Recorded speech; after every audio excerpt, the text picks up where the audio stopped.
सुनिए, जय श्री राम भैया, धन्यवाद। तो हम लास्ट क्लास में क्या डिस्कस कर रहे थे? लास्ट क्लास में हम लोग पढ़ रहे थे वाटर, है ना। और वाटर के अंदर हमने क्या पढ़ा था? वाटर में हमने एक बहुत ही इंपॉर्टेंट क्वेश्चन डिस्कस किया था, that is hardness of water. याद आया? ठीक, हार्डनेस ऑफ वाटर हम पढ़ रहे थे। और हार्डनेस ऑफ वाटर के अंदर मैंने आपको पढ़ाया था हार्ड वाटर और उसके टाइप्स। और हार्ड वाटर और उसके टाइप्स में हम लोगों ने देखा था, एक थी temporary hardness, that is due to calcium and magnesium bicarbonate. और सेकंड थी permanent hardness, that is due to chloride and sulphate of calcium and magnesium. ठीक, फिर हमने सीखा था रिमूवल ऑफ हार्डनेस। तो रिमूवल ऑफ हार्डनेस के अंदर हम लोगों ने दो मेथड वहां पर देखी हुई थी। टेम्परेरी हार्डनेस में हमने क्या करा था? बॉइलिंग से रिमूव कर दिया था या क्लार्क मेथड से रिमूव कर दिया था टेम्परेरी हार्डनेस को। और जो परमानेंट हार्डनेस थी, परमानेंट हार्डनेस को रिमूव करने के लिए आई थिंक 5 मेथड्स मैंने आप लोगों को बताई थी। इसमें फर्स्ट थी वॉशिंग सोडा मेथड, सेकंड थी लाइम सोडा प्रोसेस, थर्ड थी उसमें जहां तक मुझे ध्यान आता है जियोलाइट और परम्यूटेट मेथड, है ना। फोर्थ थी कैलगॉन मेथड, है ध्यान। और फिफ्थ जो आ रही थी ऑर्गेनिक आयन एक्सचेंज रेजिन, है, ऑर्गेनिक आयन एक्सचेंज रेजिन थे। तो ये 4 मेथड थी। और मैंने आपको बताया सभी इंपॉर्टेंट है, ऐसा कुछ नहीं है कभी किसमें से क्वेश्चन आता है, कभी किसी में से क्वेश्चन आता है। लेकिन डिस्टिल्ड वाटर जितना प्योर वाटर यदि बनाना हो, है ना, तो डिस्टिल्ड वाटर जैसा वाटर यदि आपको चाहिए है तो उसके लिए हमें क्या करना पड़ता है? ऑर्गेनिक रेजिन मेथड को यूज करना पड़ता है। ठीक, तो ऑर्गेनिक रेजिन मेथड ये हम लोगों ने वहां पर डिस्कस किया लास्ट क्लास के अंदर। अब वाटर वैसे तो हमारा खत्म हो चुका है, पर मैं चाह रहा हूं एक एडेड इंफॉर्मेशन और मैं आप लोगों को बताऊं, and that is heavy water, not hard water. हम बात कर रहे हैं हैवी वाटर की। हैवी वाटर की कोई भी केमिकल प्रॉपर्टी वगैरह हम डिस्कस नहीं करेंगे, कोई केमिकल प्रॉपर्टी का डिस्कशन नहीं होना है। क्या होता है यहां पे, जैसे आपकी जो नॉर्मल वाटर की रिएक्शंस हैं, जैसे आपने क्या करा, सोडियम लिया और सोडियम के ऊपर H2O डाल दिया, तो सोडियम पे H2O डाला तो क्या बनेगा? NaOH प्लस H2 बनेगा। तो सोडियम पे H2O की जगह आप D2O डाल दीजिए, D2O डालेंगे तो क्या बनेगा? NaOD प्लस D2, ऐसा हो जाने वाला है। ठीक, तो अलग से ऐसी कोई केमिकल रिएक्शन पढ़ने की जरूरत नहीं है हैवी वाटर की, है ना। जो जो नॉर्मल वाटर की रिएक्शन है उसमें जहां जहां H आ रहा है वहां वहां D कर दीजिए, उसकी केमिकल प्रॉपर्टीज बन जाएगी। हम इसकी कुछ फिजिकल प्रॉपर्टीज में कंपैरिजन कर लेते हैं जरा फटाफट वाटर के साथ, और उसके बाद हम आज का जो हम लोग यहां पर एकत्रित हुए हैं पढ़ने के लिए उसको पढ़ते हैं, दैट इज हाइड्रोजन परऑक्साइड। वो ज्यादा इंपॉर्टेंट है, ठीक है ना। तो चलिए शुरू करते हैं। हेडिंग डालिए कंपैरिजन, हेडिंग डालिए कंपैरिजन, 3 कॉलम बनाइए। फर्स्ट में लिखिए प्रॉपर्टी, फर्स्ट में लिखिए प्रॉपर्टी, सेकंड में H2O, थर्ड में D2O। Property H2O D2O। ठीक, चलिए पहली प्रॉपर्टी लिखिए नेम, नेम। H2O का नाम लिखिए हाइड्रोजन ऑक्साइड, H2O का नाम लिखिए hydrogen oxide.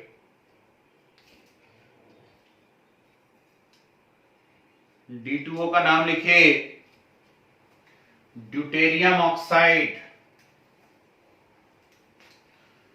Deuterium oxide. Next melting point, melting point. हाँ जी, जो लोग लेट आए 3 कॉलम बना लीजिए जल्दी से। एक में लिखिए प्रॉपर्टी, एक में H2O, एक में D2O। ठीक, तो प्रॉपर्टी में एक मैंने लिखवाया नेम, H2O का नाम लिखवाया हाइड्रोजन ऑक्साइड, D2O का नाम लिखवाया ड्यूटेरियम ऑक्साइड। नेक्स्ट, नेम के बाद बोल रहा हूं मेल्टिंग पॉइंट। H2O का होता है 273 केल्विन, सब जानते हैं, 0 डिग्री सेल्सियस है ना, 273 केल्विन।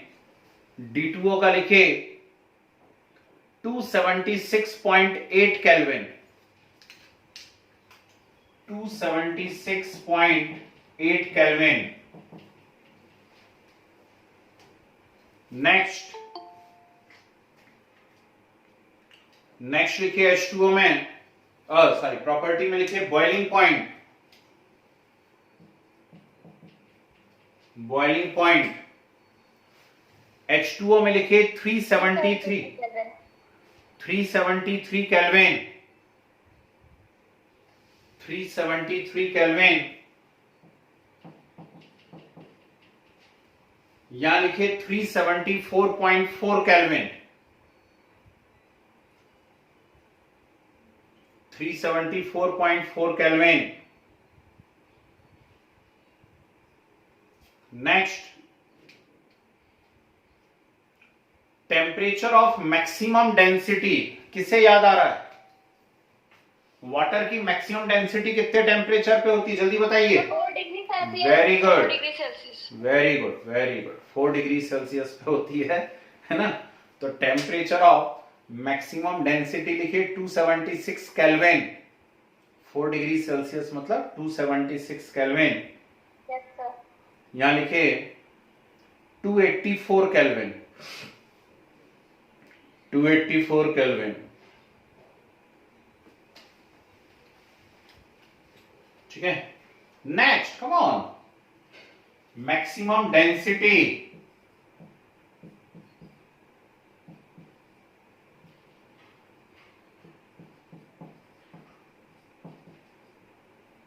मैक्सिमम डेंसिटी वाटर में लिखे 1 ग्राम पर सीसी, 1 ग्राम पर सीसी। और D2O में लिखे 1.106 ग्राम पर सीसी।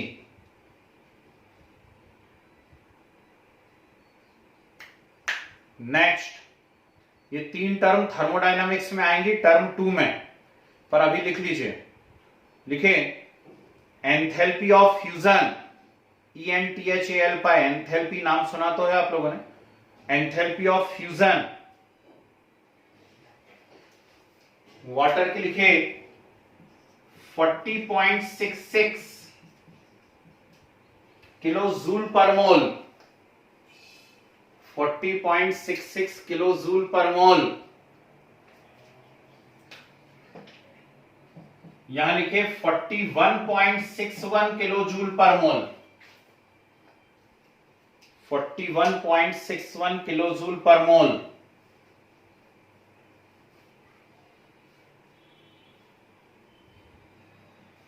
नेक्स्ट,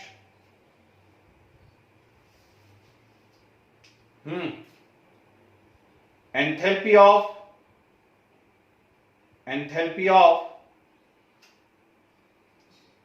फ्यूजन हो गया क्या? Yes sir. अरे यार, गड़बड़ बात बोलती मैंने, है ना। चलो कोई बात नहीं, छोड़ो उसको। ये एंथैल्पी ऑफ वेपोराइजेशन है, ये एंथैल्पी ऑफ वेपोराइजेशन है।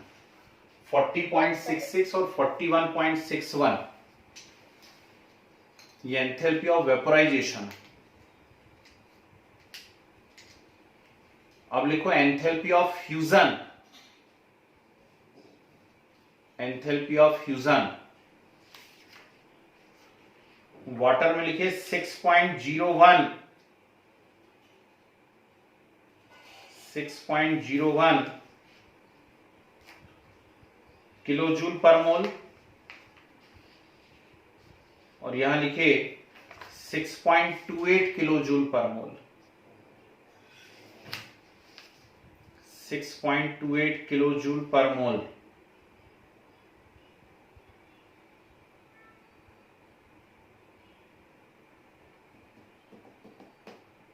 ठीक है, चलिए खत्म करिए। बस हो गया, और ज्यादा कुछ पढ़ने की जरूरत नहीं है। अब आप सीधे सेंट्रल हेडिंग डालेंगे, and that is hydrogen peroxide H2O2, H2O2। चलिए सुनिए ध्यान से, देखिए हाइड्रोजन परऑक्साइड के अंदर तो अनलिमिटेड क्वेश्चंस हैं भाई। आज ही किसी एक बैच के अंदर मैंने करीब इनको 10-12 न्यूमेरिकल्स करवाए हैं, है ना, हाइड्रोजन परऑक्साइड के ऊपर। ठीक, हाँ शायद 12-13 न्यूमेरिकल्स करवाए हैं। तो आपको क्या क्या पढ़ना है, और अब आप यदि स्कूल लेवल की बात कर रहे हैं तो आप देख लीजिएगा आपके टीचर किस पॉइंट पर कंसंट्रेट कर रहे हैं, वो इंपॉर्टेंट है। मेरी नजर से देखोगे तो हर बात इंपॉर्टेंट है यहां। तो मैं तो एक पॉइंट भी ऐसा नहीं बोल सकता कि इसे छोड़ देना, ये नहीं आएगा, है ना। तो क्या पढ़ने जा रहे हैं, पहले मैं आज आपको ढेर सारी प्यारी प्यारी प्रिपरेशन सिखाता हूं हाइड्रोजन परऑक्साइड की। प्रिपरेशन के बाद जो है हम लोग हाइड्रोजन परऑक्साइड की प्रॉपर्टीज सीखेंगे, है ना, और प्रॉपर्टीज के बाद जो है कुछ यूजेस वगैरह लिखेंगे, और यूजेस के बाद इसके कंसंट्रेशन को एक्सप्रेस करने की मेथड सीखेंगे, उसके ऊपर न्यूमेरिकल्स होते हैं, है ना। तो देखते हैं कितना आप लोग कर पाते हो, नहीं कर पाते हो। चलो बोर्ड पे देखो सभी लोग, शुरुआत बहुत ही सिंपल है, थोड़ा सा कंसंट्रेशन बनाए रखना बोर्ड के ऊपर। तो थेनार्ड नाम के एक साइंटिस्ट हैं, THENARD, थेनार्ड। इन्होंने सबसे पहले हाइड्रोजन परऑक्साइड को प्रिपेयर किया हुआ है ना, डिस्कवर टर्म यूज करते हैं तो चलो हम भी बोल देते हैं कि सबसे पहले इन्होंने हाइड्रोजन परऑक्साइड को डिस्कवर किया हुआ है, किसने, थेनार्ड अंकल ने। ओके, अब इन्होंने क्या किया है जरा ध्यान से देखिएगा। इन्होंने लिया सोडियम परऑक्साइड Na2O2, और सोडियम परऑक्साइड पे करवा दी इन्होंने सल्फ्यूरिक एसिड की रिएक्शन। तो जब सोडियम परऑक्साइड पे सल्फ्यूरिक एसिड की रिएक्शन होगी, सोडियम सल्फेट प्लस हाइड्रोजन तो परऑक्साइड, इससे क्या बन जाएगा, Na2SO4 प्लस साथ में बनेगा H2O2, that is hydrogen peroxide. ये सबसे सिंपल सी प्यारी सी प्रिपरेशन है। Yes sir. यदि आप लेबोरेटरी के अंदर बनाना चाहते हैं, ठीक है, तो लेबोरेटरी के अंदर यदि आप बनाना चाहते हैं इसको, हाइड्रोजन परऑक्साइड को, तो आप क्या कीजिएगा, बेरियम परऑक्साइड लेना। बेरियम परऑक्साइड इज BaO2, और बेरियम परऑक्साइड की सल्फ्यूरिक एसिड से रिएक्शन करवाना। तो जब बेरियम परऑक्साइड की सल्फ्यूरिक एसिड से रिएक्शन करवाओगे, ठीक, तो भी क्या बनेगा, BaSO4 प्लस H2O2। ये है इसकी लेबोरेटरी प्रिपरेशन, है ना। मालूम ये भी होना चाहिए हम लोगों को, है, क्योंकि मैं बार बार बोल रहा हूं कुछ तो भी पूछेगा आपसे, लेबोरेटरी भी पूछ सकता है, इंडस्ट्रियल भी पूछ सकता है।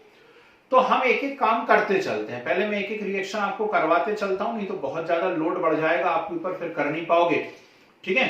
तो एक काम करिए, सेंट्रल हेडिंग डालिए हाइड्रोजन परऑक्साइड, फार्मूला लिखिए H2O2, H2O2, और लिखिए first prepared by, discover term he use होता है वैसे तो, first prepared by थेनार्ड, THENARD, थेनार्ड,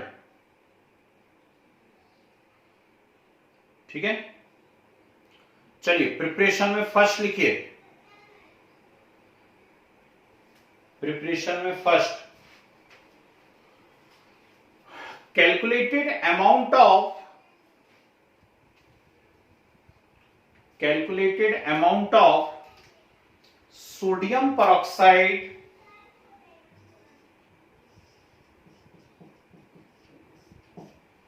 calculated amount of sodium peroxide when added to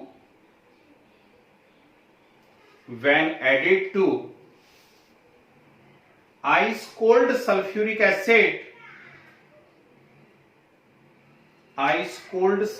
acid, then hydrogen peroxide is formed.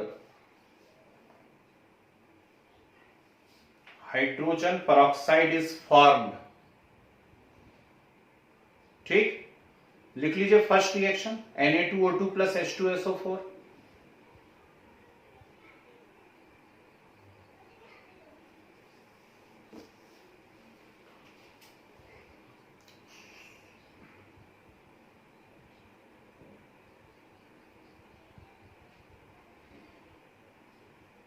सही आपने ब्रैकेट में क्या लिखा है? Marks process, MERCK, marks process भी कहते हैं इसको, है इस रिएक्शन को मर्क्स प्रोसेस भी कहा जाता है।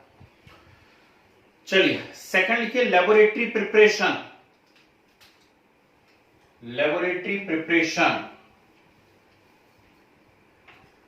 सर फर्स्ट वाली भी तो लेबोरेटरी प्रिपरेशन की थी। नहीं, फर्स्ट मैंने नहीं कहा था लेबोरेटरी, यस सर। थेनार्ड का नाम लिया था कि थेनार्ड ने ऐसे ऐसे बनाया हुआ था इसको, है ना। सेकंड लिखिए लेबोरेटरी प्रिपरेशन। इन लेबोरेटरी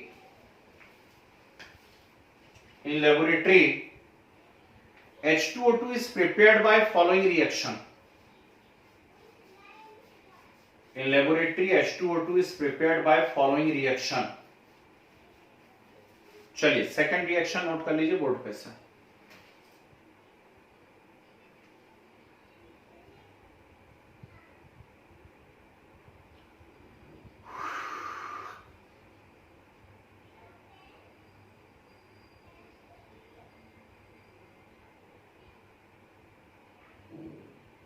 गया, चलिए देख के कर रहे हो। डलियडिंग इंडस्ट्रियल प्रिपरेशन, अब शुरू हो जाओ ये जरा। इंडस्ट्रियल प्रिपरेशन, बिल्कुल बोर्ड पे रहना और बहुत ध्यान से सीखना, कुछ बड़ा ही इंपॉर्टेंट बता रहा हूं। इंडस्ट्रियल प्रिपरेशन में पहला आने वाला है by electrolysis of 50% sulphuric acid. ठीक है, क्या आने वाला है पहला? By electrolysis of 50% sulphuric acid. और दूसरा वहां पर आने वाला है उसका मॉडिफिकेशन, है ना। चलिए तो मैं दो रिएक्शन आपको एक साथ बता रहा हूं, बिल्कुल बोर्ड पे कंसंट्रेट रहिएगा। ठीक है, नजर हटी दुर्घटना घटी, दोबारा नहीं समझाऊंगा, है ना। बिल्कुल नहीं बोलना कि एक और बार बता दो, जो होगा वो एक बार में ही होगा। तो ध्यान से देखिए जरा बोर्ड पे। मेरे पास है 50% कंसंट्रेटेड सल्फ्यूरिक एसिड और इस सल्फ्यूरिक एसिड का हमने करवाया इलेक्ट्रोलाइसिस। क्या करवाया इसका? इलेक्ट्रोलाइसिस। ठीक, मैं शुरू से बोला करता हूं कि किसी भी सब्सटेंस का, किसी भी कंपाउंड का आपको इलेक्ट्रोलाइसिस करवाना हो तो इलेक्ट्रोलाइसिस का एक ही तरीका होता है, उस कंपाउंड को प्लस माइनस में तोड़ दीजिए, माइनस में से इलेक्ट्रॉन ले लीजिए और प्लस को उठा करके दे दीजिए, खेल खत्म। ठीक, H2SO4 जैसे ही आपने इलेक्ट्रोलाइसिस करवाया ये H पॉजिटिव और HSO4 नेगेटिव में टूट गया। टूटा, नेगेटिव से इलेक्ट्रॉन लेने का है तो नेगेटिव यानी HSO4 नेगेटिव है, इससे आपने इलेक्ट्रॉन ले लिया, ये बदल गया HSO4 में। अब बहुत ध्यान से सुनना, HSO4 नेगेटिव का नाम होता है बाइसल्फेट। HSO4 नेगेटिव का नाम होता है बाइसल्फेट, लेकिन HSO4 का कोई नाम नहीं होता, HSO4 कुछ होता ही नहीं है ना। तो फिर क्या करेंगे? तो बन गया, कोई बात नहीं। HSO4 नेगेटिव में से एक इलेक्ट्रॉन रिलीज हुआ, HSO4 बन गया है। ये दो HSO4 आपस में कंबाइंड होंगे और 2 जब आपस में कंबाइंड होंगे तो बनाएंगे H2S2O8। क्या बनाएंगे? H2S2O8। इसका नाम है पेरोक्सो डाइसल्फ्यूरिक एसिड। जल्दी से बताइए, किसी ने इस कंपाउंड को पहले देखा है आज के पहले कहीं पर? Yes sir, oxidation number find very करते गुड, समय। ठीक है ना। सिर्फ 2 बच्चों ने देखा है, बाकी सब नींद में हैं। ऑक्सीडेशन नंबर फाइंड करते समय जब एक्सेप्शन केसेस में बता रहा था तब ये आया था भैया H2H2O8 है। आप जी आप ऐसे निकालोगे इसके अंदर तो यहाँ पे सल्फर का ऑक्सीडेशन नंबर जो है ना 7 आ जाएगा, लेकिन स्ट्रक्चर बना के सिखाया था तो 6 आया था। ठीक, पलटाना, रेडॉक्स की कॉपी ढूंढना। अब आगे बात सुनिए काम की। तो 2 HSO4 कंबाइंड हुए और 2 HSO4 के कॉम्बिनेशन से क्या बना? H2H2O8। H2H2O8 का नाम है परऑक्सो डाई सल्फ्यूरिक एसिड बना। इस परऑक्सो डाई सल्फ्यूरिक एसिड को कंटेनर से बाहर निकाल लेते हैं और कंटेनर से बाहर निकाल करके वापस से इसको पानी के साथ बॉईल करते हैं। जब H2H2O8 को वाटर के साथ वापस से बॉईल किया जाता है तो मालूम क्या होता है? फिर से H2SO4 बन जाता है और साथ में बनता है H2SO5। क्या साइंस लूंगा? लो साइंस लो। तो H2SO4 बनता है और साथ में क्या बनता है? H2SO5। ठीक, परऑक्सो मोनोसल्फ्यूरिक एसिड। H2SO5 का नाम है परऑक्सो मोनोसल्फ्यूरिक एसिड। बताइए कहां देखा आज के पहले? सही है, भी वहीं पे देखा था। इसी के ठीक ऊपर देखा, H2H2O8 के ठीक ऊपर देखा है हमने H2SO5 को। ये लिखा है। जो भी बच्चे प्रॉपर नोट्स बना रहे हैं वो अपनी कॉपी में चेक करिएगा, H2H2O8 के ऊपर H2SO5 लिखा हुआ होगा, है ना? तो H2SO5 है परऑक्सो मोनोसल्फ्यूरिक एसिड।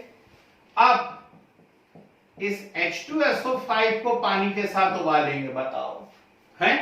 और H2SO5 को जब आप वाटर के साथ उबालते हैं तो फाइनली क्या होता है? यहां से एक ऑक्सीजन इस पे शिफ्ट हो जाता है और क्या बन जाता है? H2O2, hydrogen peroxide. तो ये होती है भैया लंबी सी रिएक्शन यहां पर। और यदि आप ध्यान से देखें तो इसमें इलेक्ट्रॉन रिलीज हो रहे हैं और इतनी अकल हमें होना चाहिए कि इलेक्ट्रॉन रिलीज हो रहा है यानी ऑक्सीडेशन हो रहा है और ऑक्सीडेशन हमेशा एनोड पे होता है। ठीक, तो ये जो रिएक्शन हो रही है या हम ऐसा भी बोल सकते हैं जो H2O2 हमें मिल रहा है वो कहां पर मिल रहा है? एनोड पे मिल रहा है। ठीक, तो मैं फिर से रिपीट कर देता हूं, बहुत ही सिंपल सी रिएक्शन है, ध्यान से सुनिए, आराम से सुनिए। सबसे पहले आपने 50% H2SO4 लिया, उस 50% H2SO4 का इलेक्ट्रोलाइसिस करवाया तो वो H पॉजिटिव और HSO4 नेगेटिव में टूटा। इस HSO4 नेगेटिव में से हमने इलेक्ट्रॉन निकाल लिया, इलेक्ट्रॉन निकाल लिया तो बना HSO4, इलेक्ट्रॉन रिलीज हो गया, हुआ इलेक्ट्रॉन रिलीज। अब ये 2 HSO4 आपस में कंबाइंड हुए, रिएक्शन को हम बैलेंस कर लेंगे, उसका टेंशन नहीं कर, नहीं तो आपको 2 HSO4 कहां से आ गए वो हम बैलेंस कर लेंगे। ठीक, तो 2 HSO4 आपस में कंबाइंड हुए, H2H2O8 बना, परऑक्सो डाई सल्फ्यूरिक एसिड। इस H2H2O8 को वाटर के साथ बॉईल करा, फिर से H2SO4 और क्या हो गया? फिर से H2SO4 और H2SO5 बना। भैया बंद कर लो यार। फिर H2SO5 जो है परऑक्सो मोनोसल्फ्यूरिक एसिड, इस H2SO5 को वाटर के साथ बॉईल करा तो वाटर के साथ बॉईल होकर के ये क्या बन गया? H2SO4 प्लस H2O2 बन गया। आई यहां तक बात समझ में? ठीक, अब H पॉजिटिव हमारे पास बचा हुआ है तो 2 H पॉजिटिव 2 इलेक्ट्रॉन्स को रिसीव कर लेंगे और काय में कन्वर्ट हो जाएंगे? H2 में। इलेक्ट्रॉन रिसीव हो रहे हैं यानी रिडक्शन, और रिडक्शन कहां पर होता है? कैथोड पर। तो इस प्रकार से कैथोड पे हाइड्रोजन गैस रिलीज हो जाएगी और साथ में एनोड पे आपको क्या मिलेगा? H2O2। ठीक, जबरदस्त इंपॉर्टेंट। अब देखिए पैटर्न चेंज है, आप लोग भी इंसान हैं ज्यादातर आप में से, तो समझते होंगे कि अब ऐसा कोई बड़ा बड़ा तो टीचर पूछने नहीं वाला। ठीक, तो टीचर सिर्फ क्या पूछने वाला है? Which of the following is industrial preparation for H2O2 या कमर्शियल मेथड फॉर H2O2। ठीक, तो आप बोल दोगे 50% इलेक्ट्रोलाइसिस ऑफ H2SO4, है ना, Yes. Electrolysis of 50% H2SO4। दूसरा क्वेश्चन, एनोड पे क्या मिलता है, कैथोड पे क्या मिलता है? तो एनोड पे आपको H2O2 मिलता है और H2SO4 रीजनरेट हो जाता है। ठीक, H2SO4 रीजनरेट हो जाता है, ध्यान रखिएगा। मतलब वही Yes. डिकम्पोज हो रहा है और वही क्या हो रहा है, रीजनरेट हो रहा है ना मजेदार बात। और कैथोड पे क्या Yes. मिलती है हमको, हाइड्रोजन गैस। Gas. ओके, चलिए अब इसकी मॉडर्न मेथड। अब सोच लो बेटा, पहले जो पुराना पैटर्न आता था उसमें पूरा करके आना पड़ता था। अब मॉडर्न मेथड क्या है, ध्यान से देखिएगा। मॉडर्न मेथड में यहां पर सबसे पहले करा जाता, बिल्कुल इसी मेथड का मॉडिफिकेशन है। तो मैं इससे कंपेयर कर करके बताऊंगा तो आपसे सटासट बनेगी है। यहां पे लिया जाता है अमोनियम सल्फेट। शायद अमोनियम सल्फेट का फार्मूला याद हो आप लोगों को, Yes, sir. ठीक। Yes, NH4. और NH4 वेरी गुड, बिल्कुल सही पढ़ा बोर्ड पे से। और इस अमोनियम सल्फेट की सल्फ्यूरिक एसिड से रिएक्शन करवाते हैं। ठीक है, क्या Yes, बोला sir. मैंने कहा अमोनियम सल्फेट की सल्फ्यूरिक एसिड से रिएक्शन करवाते हैं। तो अमोनियम सल्फेट की जब सल्फ्यूरिक एसिड से रिएक्शन करवाते हैं तो बनता है ये, व्हाट्स दैट, अमोनियम बाइसल्फेट। क्या नाम है इसका, अमोनियम बाइसल्फेट है जी। Yes. अब देखो मैं कैसे कंपेयर करूंगा, सब लोग बोर्ड पे रहना। ये जो H2SO4 है ना, क्या मैं इसे ऐसा लिख सकता हूं? Yes, sir. Yes, sir. बिल्कुल लिख सकता भाई, H2SO4 है, ऐसा क्यों नहीं लिख सकता, बिल्कुल लिख सकता हूं। तो H2SO4 को मैंने कैसा लिख लिया, HHSO4 लिख लिया, Yes, sir. ठीक।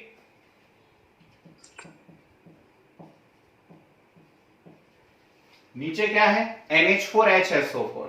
तो समझ गए, दोनों बिल्कुल मिलते जुलते दिख रहे हैं। ये देखो, एक H की जगह NH4 आया है, बाकी दूसरा H तो एज इट इज SO4.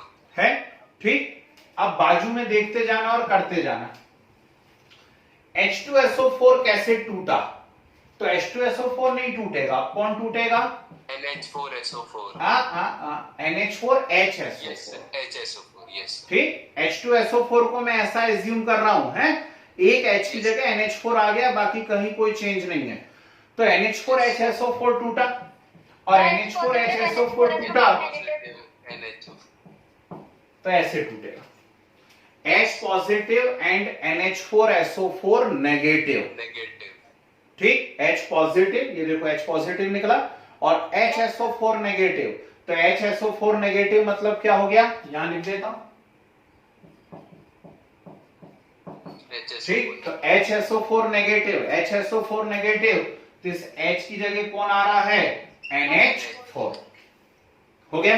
अब भी क्या सिखाया मैंने, नेगेटिव से इलेक्ट्रॉन ले लो, तो ले लो, NH4SO4. ये है ना, ठीक। Yes. नेगेटिव से इलेक्ट्रॉन लिया हमने, मतलब ऑक्सीडेशन करा रहे हो, NH4SO4 plus electron. Okay, Yes, sir. ठीक। अब सुनते चलना ध्यान से, इलेक्ट्रॉन लिया, फिर ये बना था HSO4, तो यहाँ HSO4 की जगह NH4SO4 बना, दो molecule. दो HSO4 कंबाइंड किए, तो दो HSO4 की जगह दो NH4SO4 कंबाइंड कर देता हूं,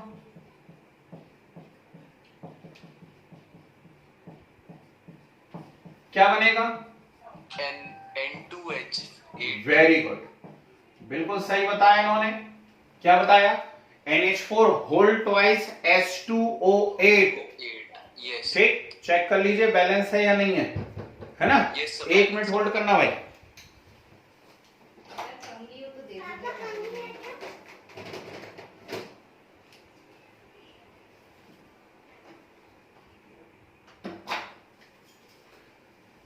NH4 होल ट्वाइस H2O8 है, यहां बना था H2H2O8। ओके, चलिए क्या करोगे, पानी डाल दोगे, क्या करोगे, Yes, sir. पानी डाल दोगे, आओ पानी डालें। NH4 whole twice S2. अब ध्यान से देखना भाई, दो तरीके से पानी डाल सकते हो, अपनी अपनी स्टाइल है पानी डालने की, है कि नहीं। तो मुझे ऐसा लगता है कि जब पानी ही डालना था मुझे, तो क्यों ना मैं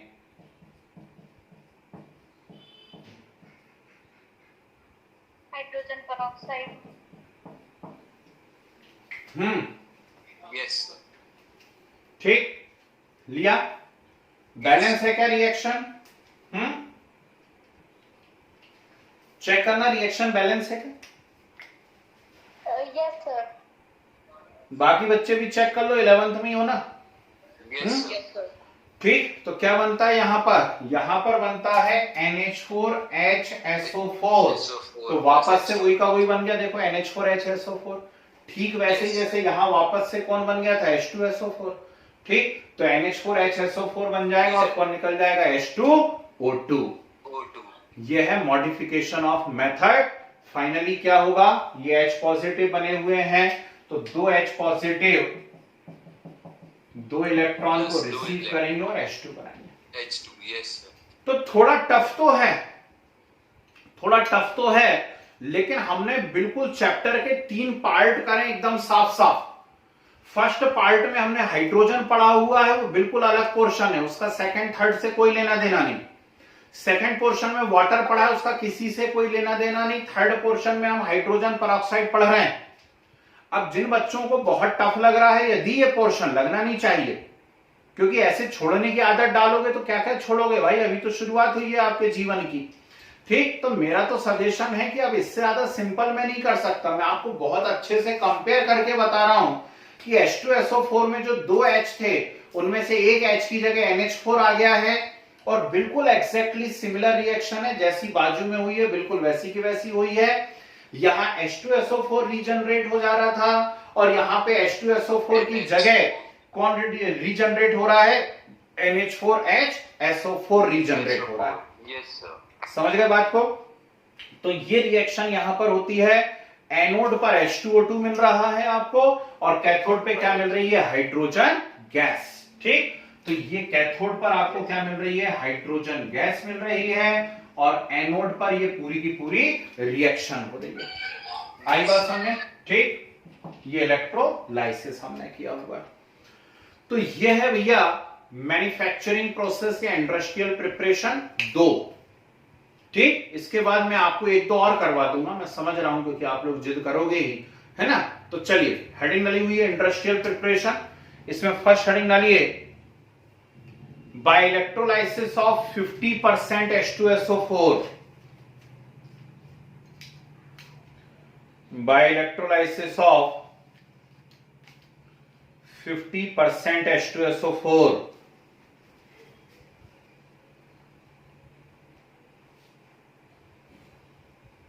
लिखे,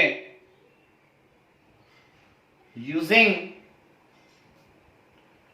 platinum anode and graphite cathode,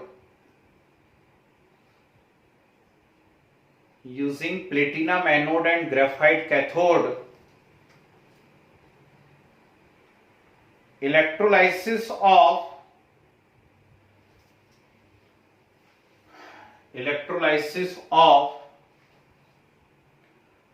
50% H2SO4, electrolysis of 50% H2SO4 gives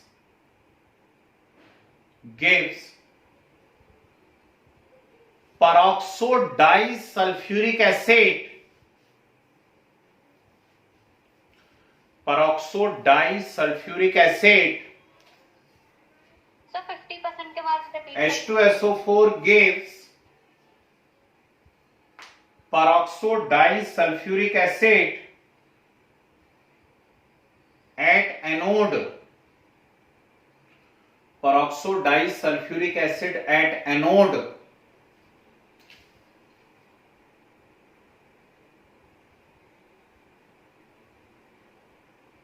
which on boiling with water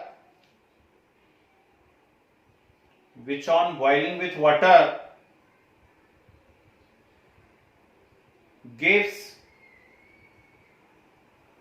gives peroxomonosulfuric acid, peroxomonosulfuric acid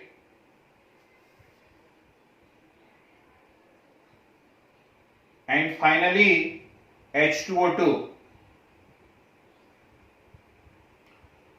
and finally H2O2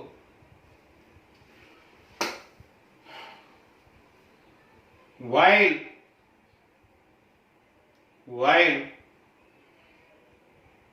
hydrogen gas obtained at cathode, hydrogen gas obtained at cathode, okay, please have a note. ऐसे नहीं बोला most important class है भैया, वो है सही में, दोबारा से चीजें समझ में नहीं आती हैं, इधर उधर कॉपी वॉपी में से नोट करोगे कुछ करोगे तो, है ना। जी बोलते जाइए, बाकी लोग नोट करते जाइए। सिर्फ लेफ्ट वाला लिखना है क्या? जी सिर्फ लेफ्ट वाला नोट करना है, पूरा ऊपर से नीचे तक। Yes sir.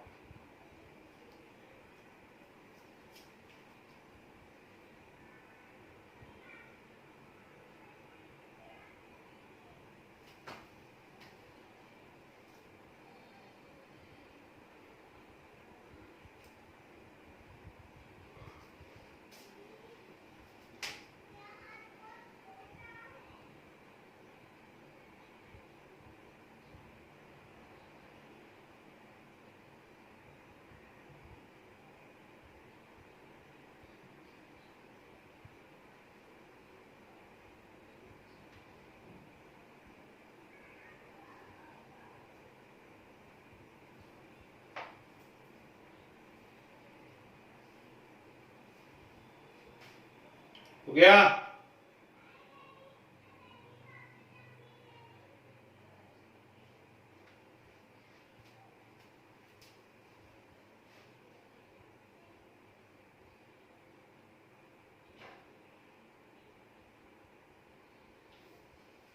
सर ये सेकंड मॉडर्न स्टेप सर इसलिए बनी होगी ना सर क्योंकि ये थोड़ी जल्दी हो जाती है सर। नहीं, यील्ड ज्यादा रहता है, परसेंटेज यील्ड ज्यादा होता है। चलिए हो गया, सभी का नोट हो गया लेफ्ट साइड का पूरा? Yes sir. डाली heading modification of method, modification second point डालना है। जी हेडिंग डालिए मॉडिफिकेशन ऑफ मेथड, लिखे nowadays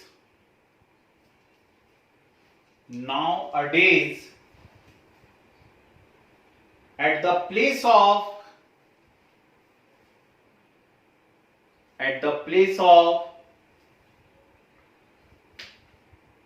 50% H2SO4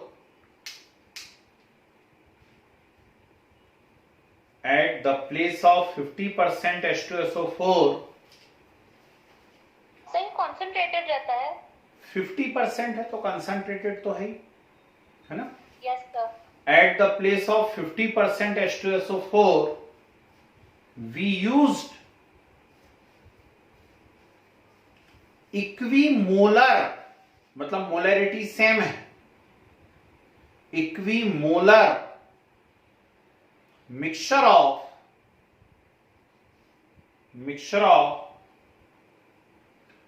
H2SO4 and ammonium sulfate, H2SO4 and ammonium sulfate for electrolysis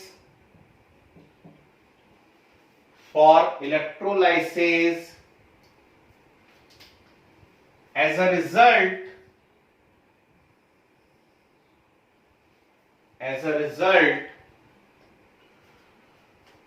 more concentrated H2O2 obtained, more concentrated H2O2 obtained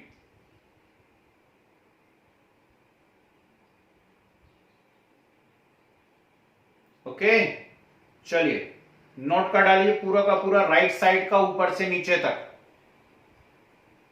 sir जी बोलिए। Sir ये जो sir second last में anode पे जो सर रिएक्शन हुई थी anode वाली, सर ये रिवर्सिबल भी हो सकती है क्या? नहीं, और ये एनोड पे पूरी रिएक्शन हुई है, सब मिलाकर के अपन एनोडिक प्रोडक्ट बता रहे हैं, और ये रिवर्सिबल नहीं है ना? Yes sir.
हुआ?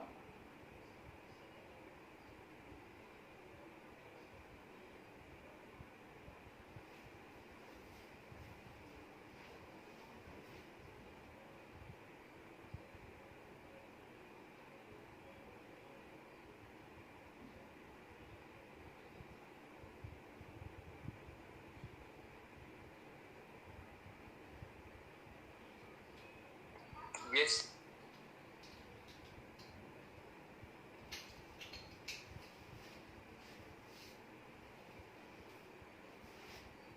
जी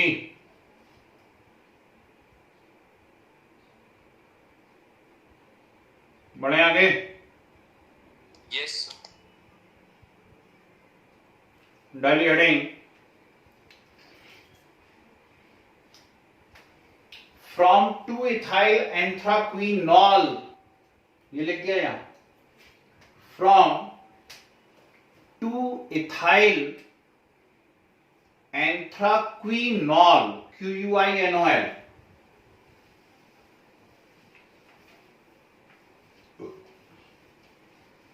बहुत शानदार मेथड है भाई, इंडस्ट्रीज में आजकल बहुत ज्यादा यूज की जाती है ये वाली मेथड, फ्रॉम 2 इथाइल एंथ्राक्विनॉल। चलिए अब सबसे पहले तो इसको समझना ही अपने आप में एक टास्क है ना? तो मैं अपनी तरफ से कोशिश करता हूं, आप लोग अपनी तरफ से कोशिश कीजिए। यहां देखिए सभी बोर्ड पे,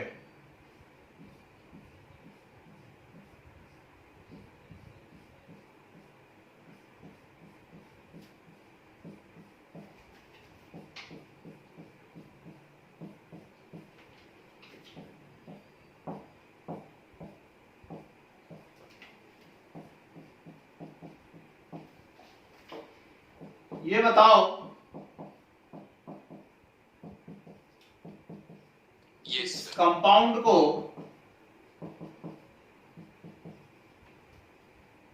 इस कंपाउंड को आज के पहले कभी देखा है हम लोगों ने? Yes sir. कहा? सर वो ऑक्सीडेशन भी आपने सिखाया। और कोई? पाई बॉन्ड और सर पाई बॉन्ड और Yes. Sigma bond. Very good. बाकी बच्चे भी जरा पढ़ाई कर लो बेटा, काय मेरी नाक कटवा रहे रे हैं? जब सिग्मा और पाई बॉन्ड काउंट करना सिखाया था केमिकल बॉन्डिंग यूनिट में, टोटल नंबर ऑफ सिग्मा और पाई बॉन्ड काउंट करो, टोटल नंबर ऑफ सिग्मा और पाई इलेक्ट्रॉन काउंट करो। तो 3 स्ट्रक्चर मैंने बताए थे आपको, एक था बेंजीन, एक था नेफ्थलीन और एक था एंथ्रासिन। यस ठीक है ना? तो बेंजीन, नेफ्थलीन और एंथ्रासिन, ये एक्चुअली एंथ्रासिन का स्ट्रक्चर है। 3 बेंजीन रिंग आपस में ऐसे जुड़ी हुई हैं, ये एंथ्रासिन का स्ट्रक्चर है, कोई डरने वाली बात नहीं है। एग्जाम में आपको ये ऐसा बना हुआ आएगा या बुक में ऐसा बना हुआ रहेगा। उसमें कोई बहुत ज्यादा लोड लेने की जरूरत नहीं है। अब आप कहोगे लोड तो हम वैसे भी नहीं लेते, क्यों परेशान हो रहे हो। ठीक, चलो पढ़ने वाले बच्चों से बात कर रहा हूं। तो ऐसा बना हुआ रहेगा। अब 2 इथाइल, तो 2 इथाइल इस H की जगह C2H5 आएगा, C2H5। एंथ्राक्विनॉल, नॉल मतलब इसमें ऑल ग्रुप आएगा। ऑल ग्रुप यानी अल्कोहल ग्रुप होता है, अल्कोहल यानी OH।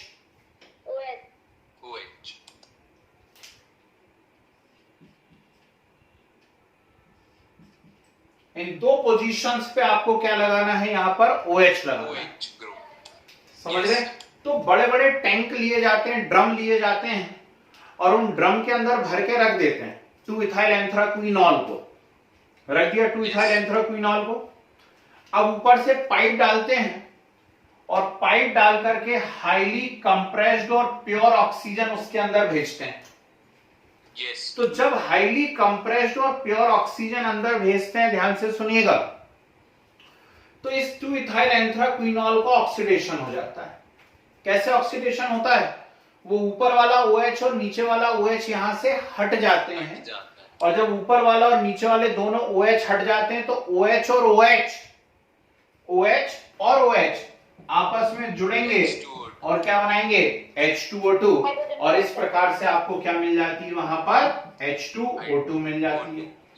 ठीक, तो ये 2 इथाइल एंथ्राक्विनॉल है। इस 2 इथाइल एंथ्राक्विनॉल के अंदर जब आपने ऑक्सीजन गैस भेजी, तो ऊपर से OH और नीचे से OH ये हट गए, और OH आपस में मिलकर क्या बना लिया इन्होंने, H2O2, हाइड्रोजन पेरोक्साइड बन गया।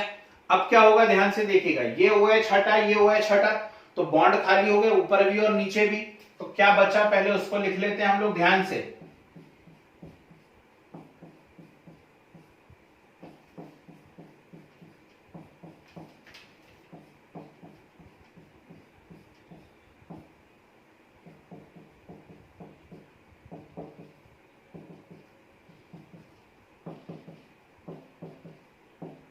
प्रैक्टिस करना, आ जाएगा।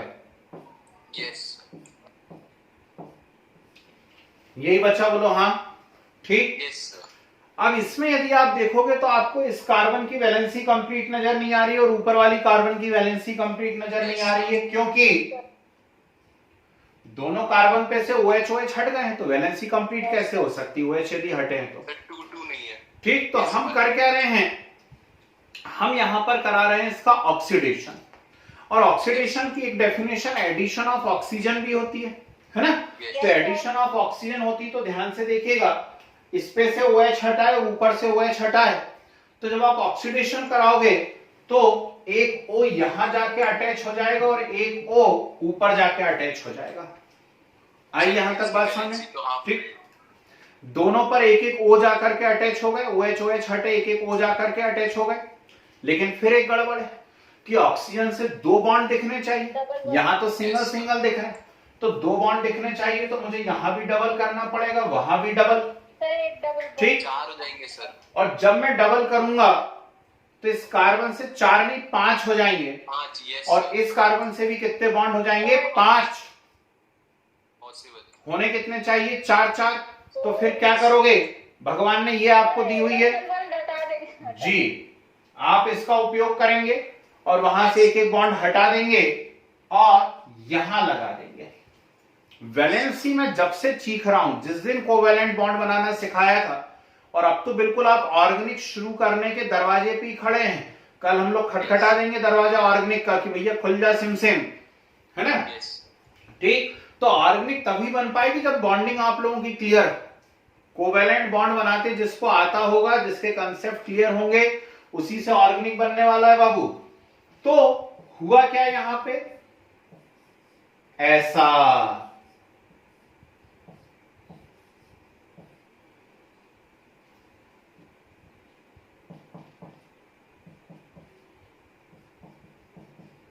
बॉन्ड ऐसे। ठीक, ये C डबल बॉन्ड O बना है। C डबल बॉन्ड O को ऑर्गेनिक केमिस्ट्री में हम कीटोन कहेंगे, कीटोन, और उसमें सफिक्स यूज होगा ओन, ONE। यहां OH लगा था, OH को हम ऑर्गेनिक केमिस्ट्री में एल्कोहल कहते हैं एल्कोहल, और उसमें सफिक्स यूज होता है ऑल, OL। तो यहाँ पे ठीक। क्विनोन हो जाएगा। एंथ्रोक्विनोन, यहां पे ऑल की जगह ओन लगेगा तो इसका नाम होगा, यहां लिखता हूं, एंथ्रोक्विनोन, तो इथाइल एंथ्रोक्विनोन।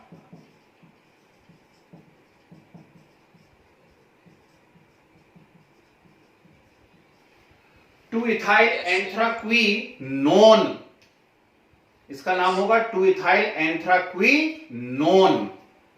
आगे बात समझ में? तो ऐसी रिएक्शन होती है और लगातार जब आप ऑक्सीजन भेजते रहते हैं तो ये टू इथाइल एंथ्राक्विनोल किस में कन्वर्ट हो जाता है, टू इथाइल एंथ्राक्विनोन में कन्वर्ट हो जाता। पर गड़बड़ है, वो तो खराब हो जाएगा, फेंक दें ड्रम भर भर के, नहीं, उसकी भी स्टाइल है, बड़े बड़े कंजूस पड़े हैं दुनिया में।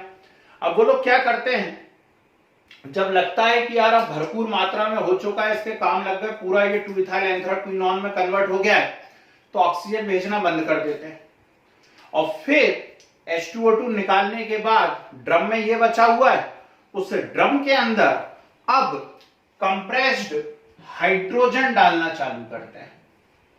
क्या डालना चालू करते हैं? हाइड्रोजन। ठीक, तो जब कंप्रेस्ड हाइड्रोजन डालना चालू करते हैं तो अब क्या होने लगता है? रिडक्शन हो जाता है। ठीक, अब उल्टी रिएक्शन होने लगती है और वापस से टू इथाइल एंथ्राक्विनोन का रिडक्शन होता है और ये किस में कन्वर्ट हो जाता है, टू इथाइल एंथ्राक्विनोल। फिनॉल में, फिनॉल। समझे बात को? तो हमें फिर से मिल गया, वो ड्रम भर भर के माल फेंकने की जरूरत ही नहीं पड़ी और लगातार आप H2O2 का प्रोडक्शन कर सकते हैं। ये और मॉडर्न मेथड है, बेहतरीन मेथड है। आई सब लोगों को समझ में? तो ये ऐसी बड़े बड़े देख करके स्ट्रक्चर देख के डर मत जाना भाई, है ना? आपका डर मैंने केमिकल बॉन्डिंग में ही भगाने की कोशिश की थी जिस दिन मैंने आपको बॉन्ड बनाने सिखाए थे। Yes sir. यस, ठीक, लिखो, लैंग्वेज लिखो। This is modern method, this is modern method in which pure oxygen passed through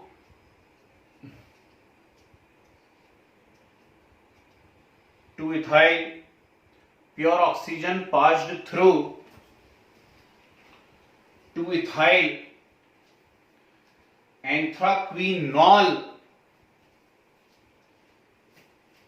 anthraquinol. As a result,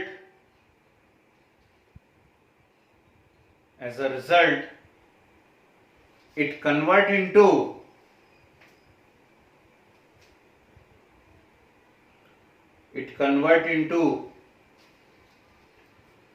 two ethyl anthraquinone,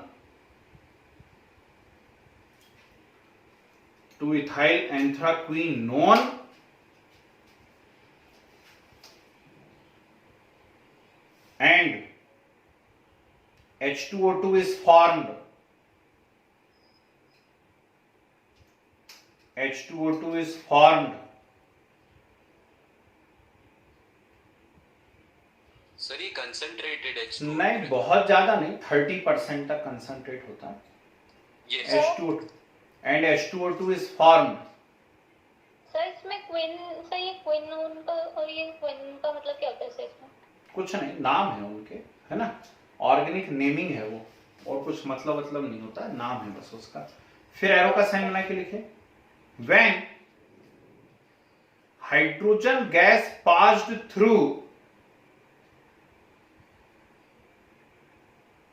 when hydrogen gas passed through to ethyl anthraquinone,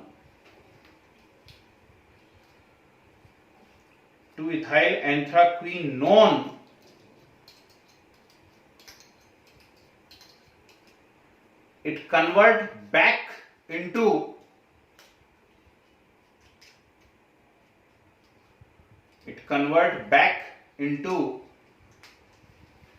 to ethyl anthraquinol. It convert back into 2-ethyl anthraquinol. ठीक है जी? Yes. Please have a note, और मेरा suggestion है पूरा note कर लीजिए, क्योंकि बुक में आपको ऐसी दिखती है और हमने ऐसी की हुई है ना। कीजिए नोट फटाफट।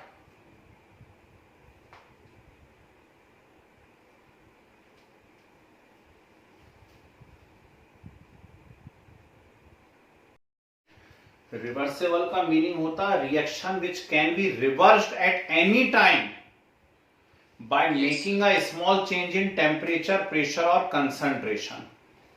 समझ गए? तो ये रिवर्सेबल रिएक्शन नहीं है, ध्यान रखना। सर इसमें हाइड्रोजन दे रहे। हाँ, हाइड्रोजन बाहर से अलग से देनी पड़ रही ना, उसी के अंदर वो बने और रिएक्ट करके फिर ये बनाने लगते तो रिवर्सेबल हो सकती थी। Yes sir. चलिए बढ़े।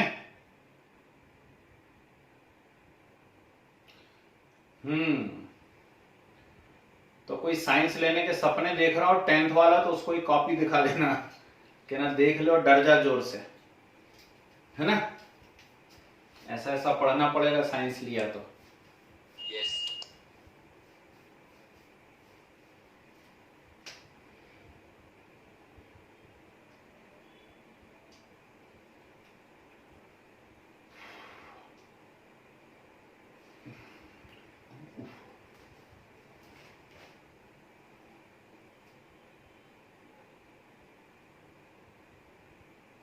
बढ़ू भाई, हो गया सबका?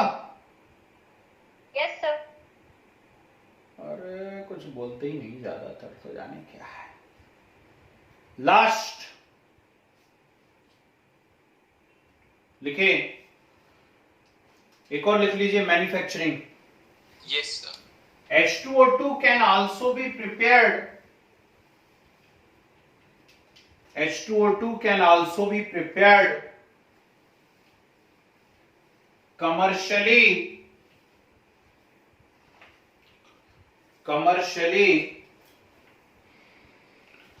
by partial oxidation of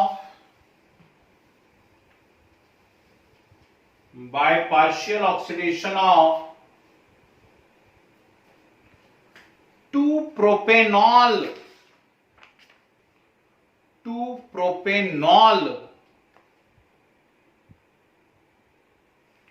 in presence of little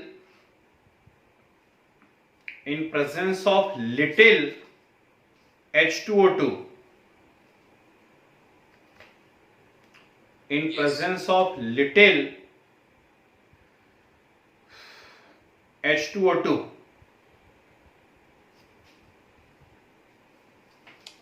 ठीक है। Yes sir.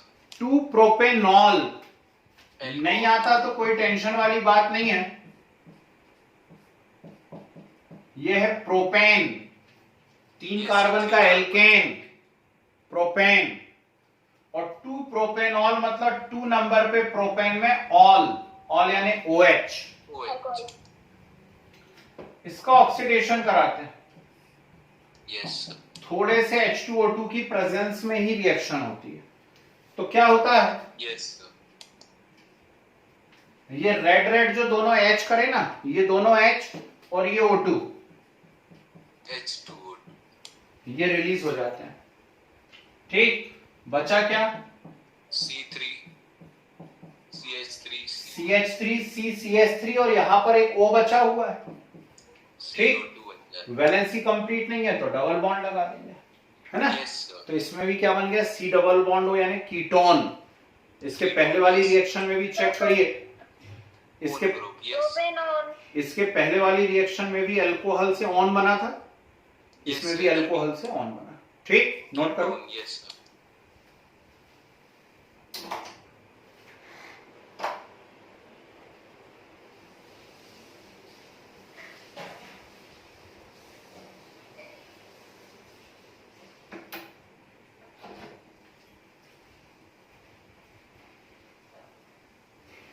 हो गया? चलिए, डाली हेडिंग प्रॉपर्टीज। यहीं से कष्टों की शुरुआत होती है भाई। जितना बने अब उतना करना है।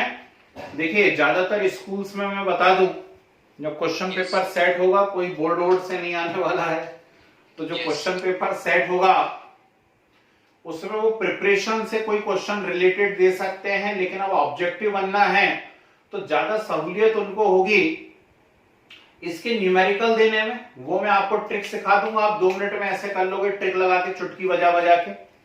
Yes. और प्रॉपर्टीज में करवा तो पूरी रहा हूं, 40-50 प्रॉपर्टीज करवा दूंगा, उनमें से जिन पे टिक लगवाऊं उन्हें जरूर से याद कर लेना। बस आप इतनी याद नहीं कर पाओगे, लिख लो, कलेक्शन होना चाहिए कॉपी के अंदर, लेकिन याद करने की जब बारी आएगी तो 2-4-5 रिएक्शंस जो हैं अच्छी अच्छी, उनको याद कर लेना। तो Yes, sir. पूरी 30-40 याद करने का नहीं बोल रहा हूं, डरना नहीं, पर उनमें से Yes. जिन पे टिक लगवाऊंगा उनको जरूर से याद करना है। अब यहां देखिए, H2O2 है और 1000 बार सिखा चुका हूं, मालूम नहीं आप लोग कितना सीखते हो नहीं सीखते हो।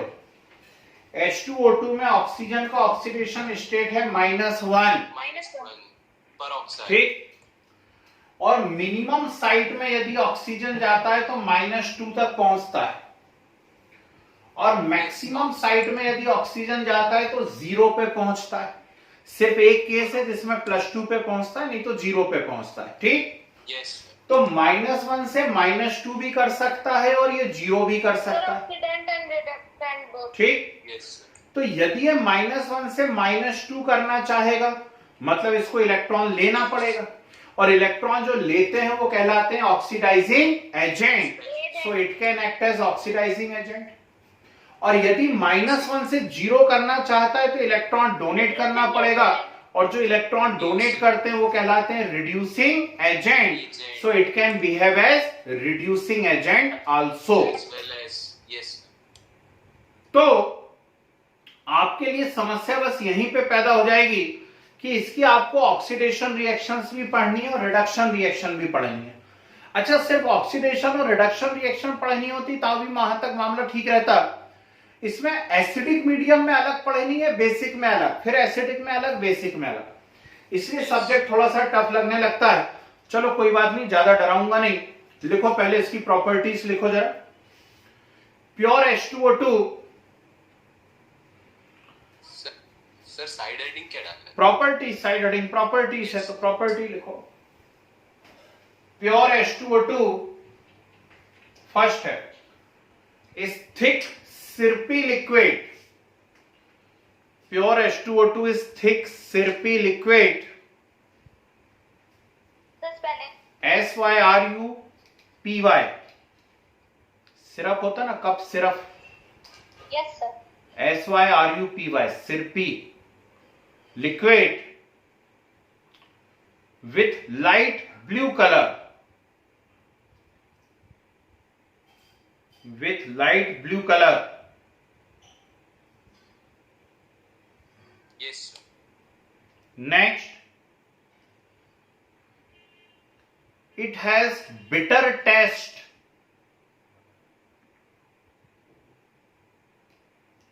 Bitter taste.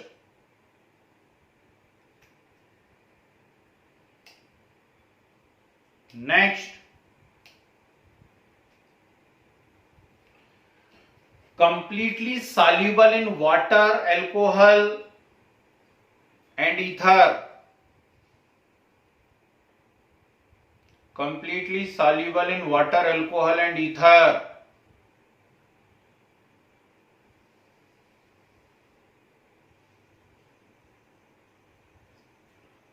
Next,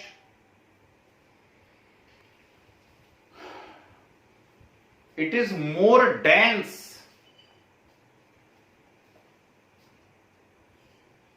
It is more dense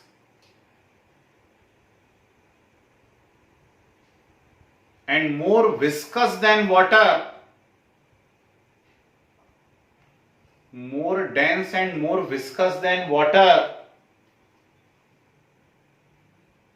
due to more hydrogen bonding. Due to more hydrogen bonding.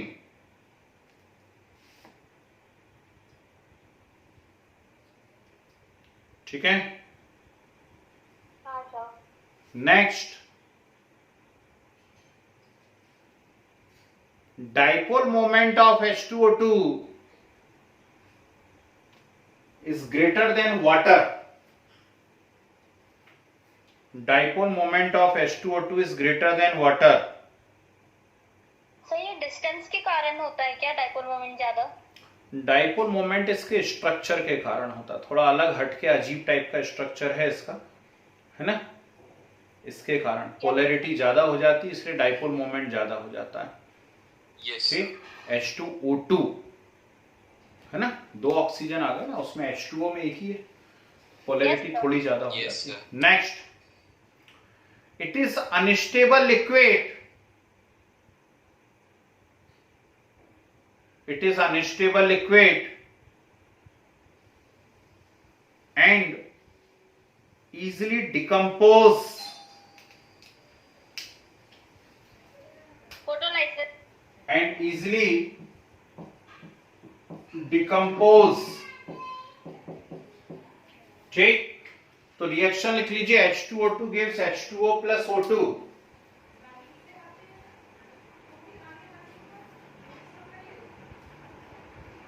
H2O2 gives H2O plus O2। ठीक है, next, pure H2O2 turns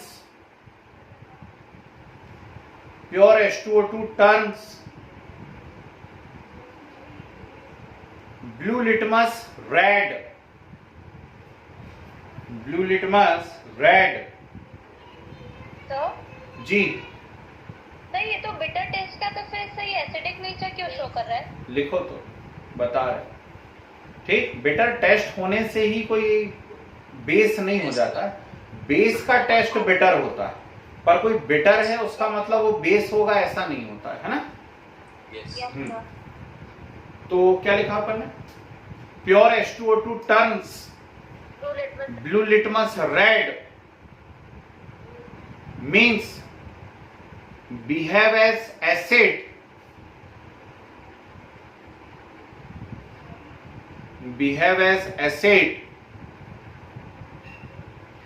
but its dilute solution is neutral to litmus। Sir pure H2O2 turns Blue litmus red means Yes, sir. behave as acid, but dilute H2O2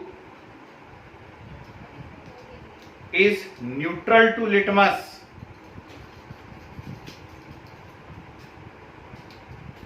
ठीक है, arrow बना के लिखो इसी में,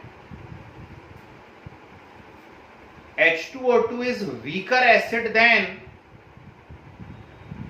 H2CO3। H2O2 is weaker acid than H2CO3। Yes sir. Okay, बढ़िया, चलिए डाली heading, oxidising and reducing properties. Heading डाली ऑक्सीडाइजिंग एंड रिड्यूसिंग प्रॉपर्टीज।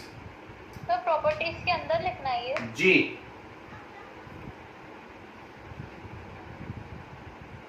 लिखे।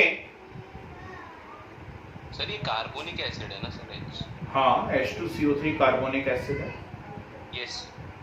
चलिए लिखे, इन H2O2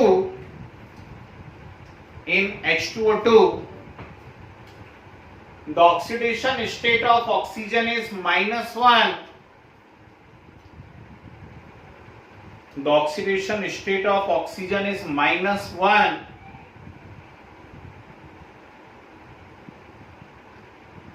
so it can behave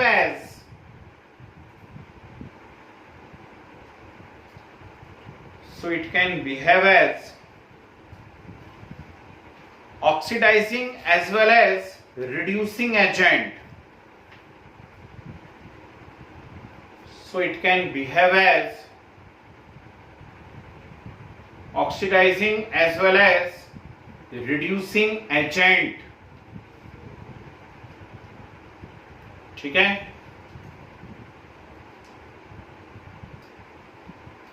side नलिए साइडनिंग oxidising nature of H2O2, oxidising nature of H2O2। बस हेडिंग डाल करके छोड़ दीजिए। कल इसके आगे की रिएक्शन पढ़ेंगे हम लोग और कल इसको खत्म करेंगे। अर्ली मॉर्निंग टाइमिंग अभी बता दिया जाएगा आपको। ठीक, तो कल जो है H2O2 खत्म होने वाला है, ध्यान रखिएगा, सो मत जाना, है ना। सो जाओगे तो बहुत कुछ खो जाओगे, क्योंकि कल ही रिएक्शन भी सिखाऊंगा और साथ में न्यूमेरिकल्स भी करवाऊंगा, उसकी ट्रिक्स भी सिखाऊंगा कि कैसे न्यूमेरिकल करे जाते हैं। समझ गए बात को? ठीक है ना।